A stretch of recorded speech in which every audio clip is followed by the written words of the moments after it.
प्रधानमंत्री नरेंद्र मोदी ने एक बार फिर से ऐलान कर दिया, जैसा कि कोरोना के समय में उन्होंने कहा था, नोटबंदी के समय में उन्होंने किया था, और फिर से एक जनता में हलचल मची हुई है पेट्रोल के प्रति। खासकर सोनार जाति को तो भाई समझिए कि एकदम उनके आगे तूफान आ गया। मतलब एक साल सोना नहीं खरीदना है, पेट्रोल डीजल कम। ये चुनाव खत्म होते ही नरेंद्र मोदी ने ये घोषणा कर दी। हमारे साथ मौजूद हैं राष्ट्रीय जनता दल के नेता और जिला प्रवक्ता डॉक्टर शशि रंजन उर्फ पप्पू यादव जी।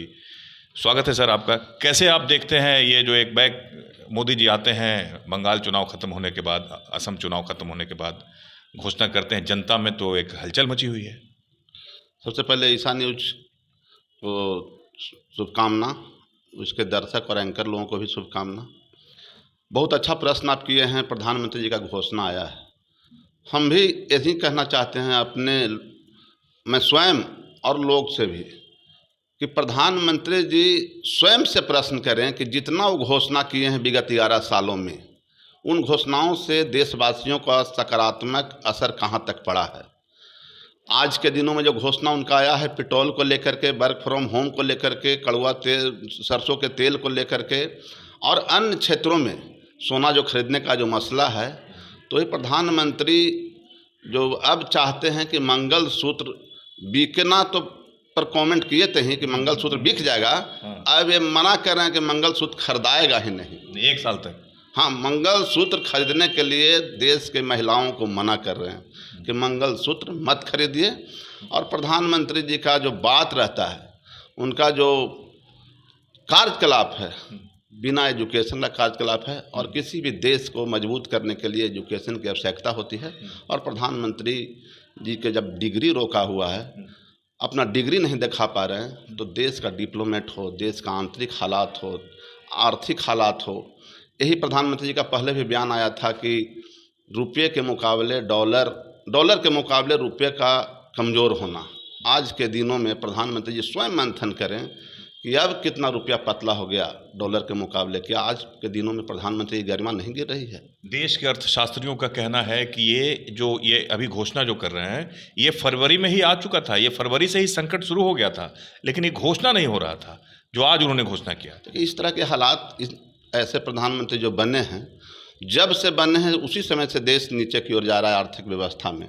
लेकिन आज के दिनों में जो घोषणा आया है, तो विगत जो 5 राज्यों में चुनाव था, उसमें इंतजार कर रहे थे।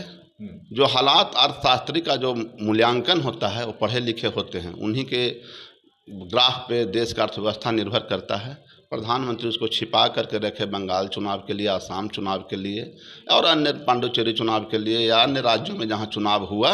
और आज के दिनों में चुनाव खत्म होते ही कल का जो इनका वक्तव्य आया है सिकंदराबाद में कि पेट्रोल बचाएं, और तुरंत महज 1.5 घंटे के बाद सैकड़ों गाड़ियों का काफिला लेकर के गुजरात में रैली निकालते हैं। प्रधानमंत्री कितना सच बोल रहे हैं, ये अपने आप से प्रश्न करें।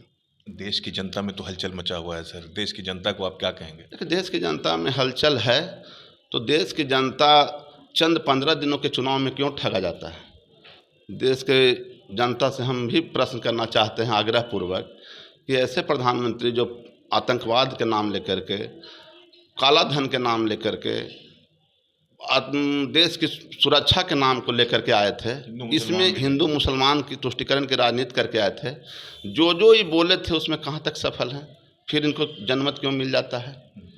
तो देश की जनता ये सोचे, प्रधानमंत्री ऐसे हैं, हम इनके प्रशंसक भी नहीं हैं और न इनके समर्थक हैं। हम लोग ऐसे प्रधानमंत्री जी से हम यही कहेंगे कि इनको सद्बुद्धि भगवान दे कि ऑपरेशन सिंदूर के दरमियान जो ये भाषा का प्रयोग किए थे, और उसके बाद जो पूरे विश्व में एक भी देश, जो हम लोगों का सबसे महत्वपूर्ण संगठन सार्क देश है, साउथ एशिया का, सार्क के 7 देशों में एक भी देश इनके कूटनीति के साथ नहीं रहा। प्रधानमंत्री की गरिमा क्या है? प्रधानमंत्री ही जवाब दें। कि देश के जो है गोल्ड व्यवसायी हैं, जो सोनार भाई हैं, उनमें भी एक हलचल मची हुई है कि अब तो 1 साल मेरा जो है मतलब कोई खरीदेगा ही नहीं, तो फिर कैसे हम चलेंगे? क्या कहेंगे वो? देखिए, छोटे सोनार और छोटे व्यापारी को तो दिक्कत होगा ही, साथ में बड़ा जो व्यापारी है, जो बॉम्बे में बड़े बड़े बुलियन बैठे हुए हैं, हमको कहीं ना कहीं साजिश लगता है कि प्रधानमंत्री उससे कुछ अपने पार्टी फंड में लेना चाह रहे होंगे। अच्छा अच्छा। और वो साजिश के तहत ये बात बोले हैं कि अगर तुम ऐसा नहीं दोगे, जैसे कोरोना काल में एक प्रधानमंत्री के द्वारा उतना बड़ा कोरोना काल में प्रभावित हुआ देश की जनता, और थाली बजवाना, लाइट बुताना, इस तरह के बात बोलते हैं, विश्वास फैलाते हैं। आज के दिन में जब 21वीं सदी में भारत प्रवेश कर गया है और कहाँ से कहाँ जाने की बात हो रही है, अंतरिक्ष तक के लोग वैज्ञानिक हमारे सफल हो रहे हैं, चंद्रायन और सूर्यायन को मैंने उसका मूल्यांकन करने के लिए, वहाँ का भौगोलिक जानकारी के लिए, उस दरमियान ये अंधविश्वास फैलाते हैं। और ऐसे प्रधानमंत्री को विगत अभी जो देखिए बिहार में जो मंत्रिमंडल का गठन हुआ, एकाएक प्रधानमंत्री का आगमन होता है, एकाएक रोड शो भी कैंसिल होता है।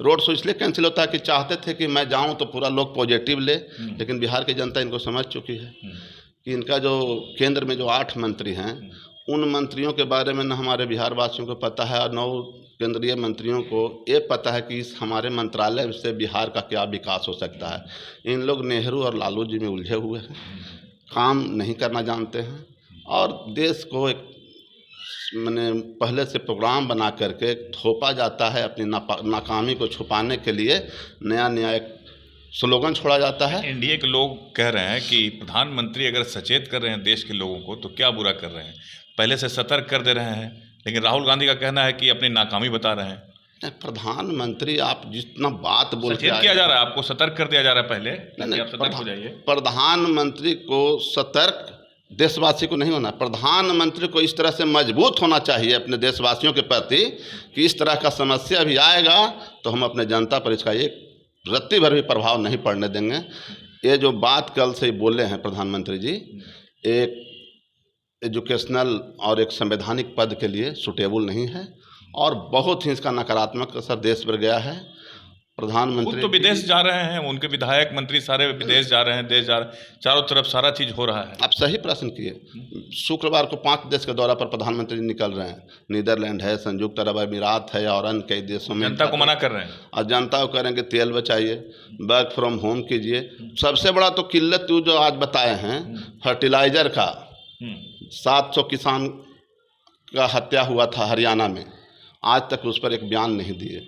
और अभी फर्टिलाइजर के भी कह रहे हैं कि हम 3000 का 300 में दे रहे हैं खाद, ये बता रहे हैं कि 3000 का जो खाद है वो 300 में मिल रहा है, तो इसको क्या, इसको बचाइए। इनसे पहले जो सरकार थी वो सरकार 300 से पार हुआ था नहीं, तो जब उसका एक रेंज बना हुआ है किसानों के लिए, उसमें इनका वजन जरूर घटा है, दाम बढ़े चाहे मत बढ़े, लेकिन वजन खाद के बोरी का जरूर घट गया है। उसका केमिकल का जो प्रक्रिया है, बॉन्डिंग है, उसमें भी विषमता है। और प्रधानमंत्री सकारात्मक नहीं है। नहीं तो मुसीबत तो ये आ गया डॉक्टर साहब शशि रंजन जी, अब क्या होगा, अब कैसे चलेगा, जो परेशानी है जनता को कैसे झेलेगी, आप लोग क्या करेंगे, आप लोग विपक्ष में हैं। हम लोग अभी कुछ नहीं करेंगे, अभी हम लोग इनके आरोप को शुरू से गिन रहे हैं। जो पॉजिटिव बात है, हम शुरू से हमारे नेता का एजेंडा के तहत बात हम लोग रखते हैं। और जो हमारे नेता लालू प्रसाद कहा करते थे कि मोदी देश के लिए खतरनाक हैं, आज लोग देख रहे हैं नज़दीक से। आप पुराना सारा देख लीजिए, आतंकवाद में भी विफल, स्मार्ट सिटी, गांव के गोद लेने का प्रक्रिया, मॉडल स्टेशन, आज जहानाबाद स्टेशन हमने अमृतकाल के तहत कौन योजना के तहत आए हैं कि आप उनका टेंडर हुआ है कि मैंने जो पहले था उससे भी बदतर हालत में है, पूरा बरसात में चूरा था। इस तरह से उलझा करके पूरे देश को ही रखे हुए हैं। अभी जो जनता जो वहाँ में जो घोषणा हुआ उसके बाद जनता बेचैन है। जनता के लिए, चूंकि आपकी जवाबदेही भी, आप लोगों की भी जवाबदेही है जनता के प्रति, क्या कहना चाहेंगे। प्रतिदिन उपयोग वाले जो सामान हैं, पेट्रोल है, खाद सामान है, कड़ुआ सरसों का तेल है, या काम करने का जो बात है, लोग ऑफिस जाते हैं। तो कोरोना से भी खतरनाक स्थिति आ गई। कोरोना से नहीं, मैंने देश को बहुत नीचे चला गया है इनके कार्यकलाप में, और इनमें कोई सुधार होने वाला नहीं है। इनको सिर्फ सत्ता के लिए क्या परसेप्शन बनता है उसी को लेकर के बस। अच्छा, कुछ मीडिया के जो ऑनर हैं, हम एंकर पर दोष नहीं ठहराएंगे, ऑनर आने वाला दिन में बड़े बड़े मीडिया प्लेटफॉर्म के जितने ऑनर हैं, और उसमें भी विषमता है। गुजरात के जो ऑनर हैं, गुजरात के जो उद्योगपति हैं, गुजरात के जो पूंजीपति हैं, उसके सिवाय आप दिल्ली का हो, झारखंड का हो, बंगाल का हो, बिहार का हो, उन व्यवसायियों को भी अंतर करके देख रहे हैं हमारे प्रधानमंत्री जी। सिर्फ गुजरात के व्यवसायी को कैसे फ़ायदा हो, इस पर ये चल रहे हैं।